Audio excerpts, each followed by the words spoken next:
to the debate podcast starring Callan Morey. I'm obviously Callan Morey, and my guest today is Brooklyn Diaz. Thank you, Brooklyn. Brooklyn, tell us a little bit about yourself.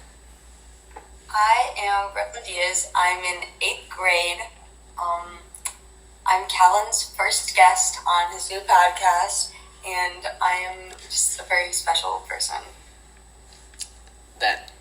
Nice. That was very inspiring, by the way. So today's questions of debate are: should the school system be redone or should it stay the same? Should kids be allowed to use certain social media platforms? And personally picked by Brooklyn, should your standards be set high or low? We'll start off with Brooklyn leading the first question of debate: should the school system be redone, or should it stay the same?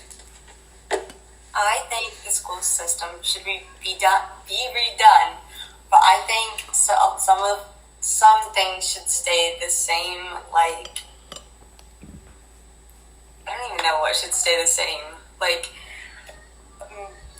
that we have language classes, I guess. But some things that are different should be the not necessary things. Sorry, my brother's crying over something downstairs. No, you're fine. So I think this school system, quite frankly, is a modern mess right now. They're teaching, for instance, take math, algebra. So at one point or another, everyone is going to have to take algebra. And in algebra, they teach you the most useless things ever to exist in existence ever. You'll never, ever, ever use them, ever in existence, ever, at all, ever, unless you have a really high mathematical Albert Einstein job. And I think there's a problem with that, because kids these days, let's be honest, right? Not everybody is going to go to college, and that's fine. Some people might go to trade school, they might just not go to college and get a job, or live in their mom's basement. And all that's fine, except for living in your mom's basement. That's a little weird. But all those are fine, except for that one. And you don't need, unless, it depends which job you're going into, but you probably won't need most of the questions and things that they're teaching you in algebra or whatever. Also, if you're, let's say you want to go into health, right? And I guess this isn't really that true, but you can take, at the high school, you can take EMT classes, and those are great, right? It helps you get to what you want to do as a job. And so I think, those kind of classes, those are optional, but those kind of classes should stay the same, just stay how they are. But when you have, American history, what are you ever going to use that for? You go to your job, you have your resume, you're like, okay, I took American history in 8th grade. John Hancock signed the Declaration of Independence. And the guy's going to be looking at you as this interview is for Wendy's. You're not even going to, what? And it's just, a lot of things are useless, and I think, personally, American history is completely useless, and it's just a way to pass on time. And I think you should just rather have an elective class than American history. It also depends on who's teaching, because you really have to have a good and teacher you can connect with, with what they're teaching.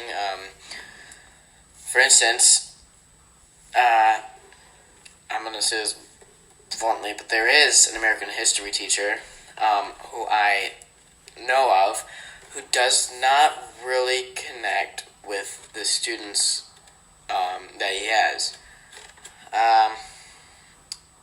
But he's very connected to what he's teaching, but he's not making sure the students are connected. And I'm not going to say which American history teacher.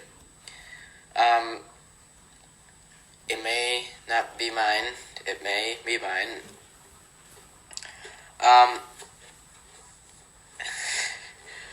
Well, yeah, I think some of this stuff is just completely useless. Like, nobody really is going to ask you in your job interview, or really ever in life, hey, who are all the people that signed the Declaration of Independence? If you don't tell me, you're not going to get this job at Sears. I'm pretty sure Sears is out of business, but I don't care. It's completely useless what they're teaching you. Not everything, but ELA, that is a very important thing. I think that should stay the same and actually be really increased, because grammar is very important, and if you're going to try to be professional, you have to speak professionally with the proper grammar, proper stuff, and you have to also, if you're writing something professionally, you also have to use proper punctuation, proper your, there, or where, or where, or whatever. You know what I'm saying? Like, or twos, two, right? I think that's very important, but algebra, not so much. Yeah, I think it should be like basic maths, and then like I guess like some of history is okay, like Right. to get to know like how we came to like where we are, but like not like hundreds of years ago, like 1764 in Asia doesn't matter, like. Right, like, so, nobody's really going to ask you in a job interview, or, well, in any interview of that matter of fact, unless it's for that exact position of what you're teaching, maybe, I don't know, they probably won't even do that. They're not going to ask you, so, which country was the most powerful in 1742? It's going to be like, what? Britain, nobody, they're just going to be so confused, and it's just going to be like, nobody's going to really know. And if you teach them that anyways, it's going to be completely useless. I feel like our generation will also be a little brain dead by the time we get jobs. Yeah. Like, Not that we aren't already. Yeah. We probably won't get that many jobs, especially like teachers. I cannot imagine anyone that goes to our school being a teacher. I mean, there might be a couple kids, but like to see them like teaching American history, I don't know if I could. I don't know if I could see that. I think you're right, but also, I think, I know this is a school system, so you have to think everybody, so including the teachers. Teachers don't get paid that much. And really nobody in the school system, in the public school system at least, gets paid that much. I mean, you take your average working Joe, software director, or software someone, right? And they're making, about $100,000, $80,000 to $100,000 a year. And that's really good. But then you have, like, teachers, especially new teachers who are, just out of college and need an apartment, need whatever. And they're getting paid, like I haven't seen, but, up around 40,000. I mean, you can live off of that, but it is not a comfortable living. Yeah, I don't know what teacher it was, but it was this year. I think it might have been an orchestra teacher. She was like, yeah, I work like 3 jobs. Like, I don't get hardly paid enough for being a teacher. Yeah, I know. She's like an elective teacher and teaches all these kids an instrument, which is definitely goes home with a headache at the end of the day. Right. Also, so I had a teacher last year who during the summer, I think partially he wanted to play free golf, but he instead, or on top of already doing summer school, he would mow lawns for the golf course, and so he got free golf, but he worked that almost every day. And yeah, they don't get paid a lot. And that's all the time we have for that topic. Time to move on to the second topic of should kids be allowed to use certain social media platforms? So I barely know any. Let me search them up so I can actually know them. There is. Oh crap! How do I say this? Adnoklasniki. There's a bunch of others, but like the main ones, like Snapchat, Instagram, Facebook, Twitter, TikTok. Another one. I know WhatsApp is one of them, but I don't know what really is they do. But I think it's such a controversial. It's really a controversial topic because a lot of these kids have all these different platforms, but the information that's being presented on that platform can either be misinformation, information that isn't appropriate to young users, like little 5-year-old Susie. She doesn't want to hear and see a picture of somebody who slit their throat. That's a not very nice image or something to hear. And there's also some platforms that, there's cookies, so some platforms track you, what you do on other apps or sites or anything on your phone, and they'll take that information and try to say, hey, they're not going to say directly, we saw you looking for cookies on, YouTube or something. Try these cookies, right? Or ads too. Or you'll get TikTok, you get a video about cookies or something. I think that's a really, really not great thing that happens with social media and stuff. But I do know that the iOS 15 update had released that you can actually turn off the cookie tracking from actual apps instead of just what are they called? Websites. So I think it's very interesting. Not to mention, misinformation gets spread around.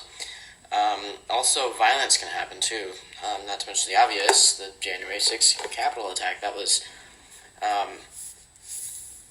a big thing that happened, and it was deadly. And it was all started by someone who shall remain nameless. By going and spreading all this misinformation, having a event, I should say, that then leaded to an attack of the Capitol. And that was, from misinformation spread throughout Twitter mainly. But also Facebook is something that a lot of misinformation is spread through. Also fake news, the Washington Monument is sinking. It's not even near any water. It's kind of funny, but how obvious some of the stuff is. But also there's some stuff that is pretty manipulative. And if you just are kind of skimming through, you might not really notice it. Hey, this is a little odd, a little off. But yeah, what do you think? I think like you said, it's kind of manipulative, or they're bad influences. There was another thing I was gonna say, but the devious lips on TikTok. Oh yeah. Okay, to me they're kind of funny to watch, but they're getting kids in trouble. Teachers and schools are shutting down bathrooms, and they're getting kids a lot of trouble because that's what people want to do to be cool or whatever. I mean, personally to me, they're kind of funny because I wouldn't do it, but it's funny to watch, like, kids get in trouble. Dumb stuff. But, like, things that they know is bad. It's literally theft. Like, we've known not to steal things since we were, like, 2.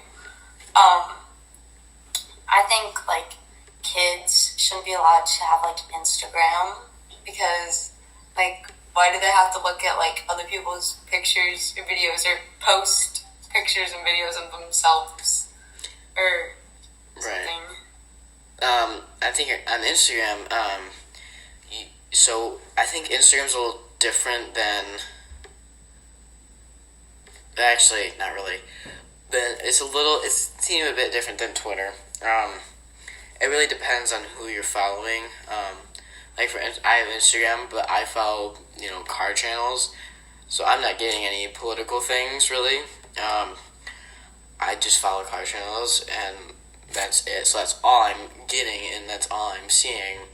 It's just a bunch of car stuff, which I personally am into because I love cars. But like TikTok, they just give you stuff that you don't even follow these people. Like, why did I get this stuff, right? Also, and again, the devious links. Now kids under 18 will now be charged as 18 and older, and now a felony, which is no longer jail.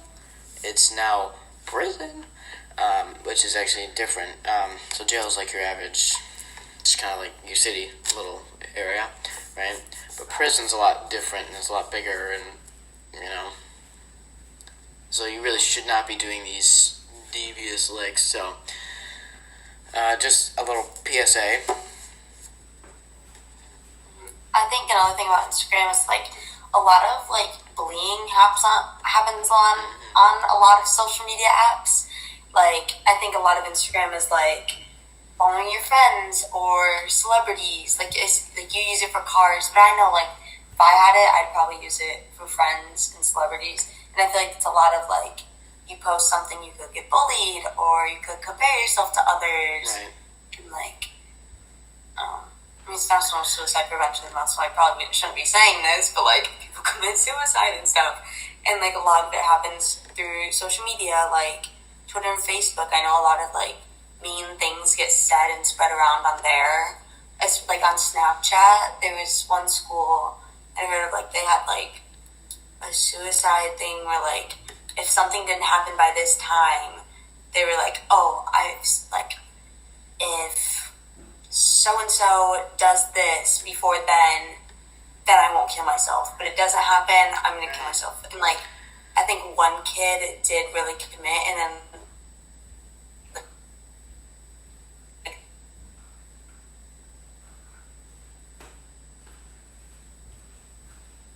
so. Yeah. Well, I think cyberbullying is a big thing that's going on. It affects people personally, and it affects, their mental health and well-being.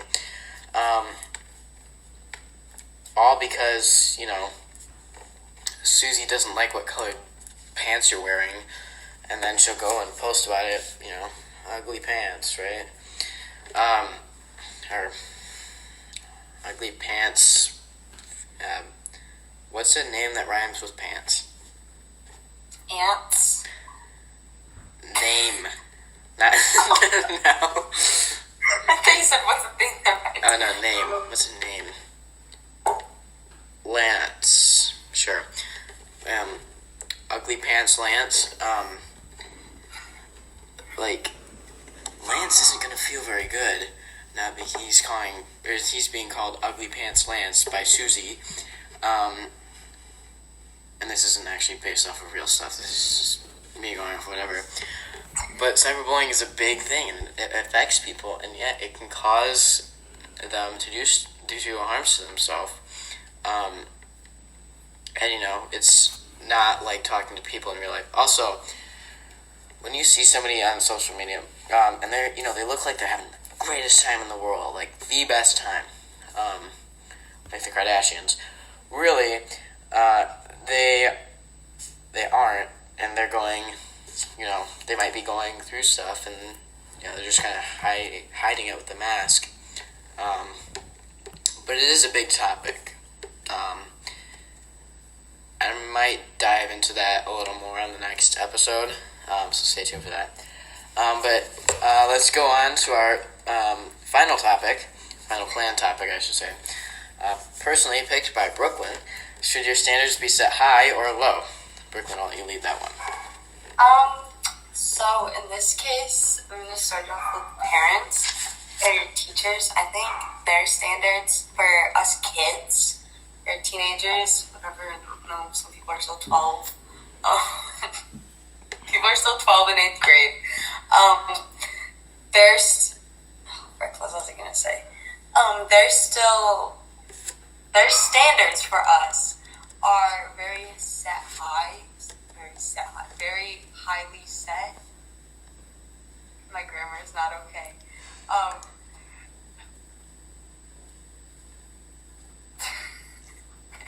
Their standards for us are set very high, and I feel like if we don't get all A's, it's like, oh, like, you're supposed to be this perfect kid, and like, it should more be like, oh, you have a C+, like, I'm not mad, but I think that's something you should work on. And if you need help, I'm here to help you, or we can get you in school earlier, and you can get help from your teacher. Right. Well, folks, that's all the time we have for this week. The whole video got cut off, so just had to finish the rest of it. Next week we'll have Ryan Remenap with us. Stay tuned Monday morning for that podcast. You can also find us on YouTube, because that's what this is on. I'm Callan Morey, and thank you, Brooklyn, for joining me this week. Have a great week.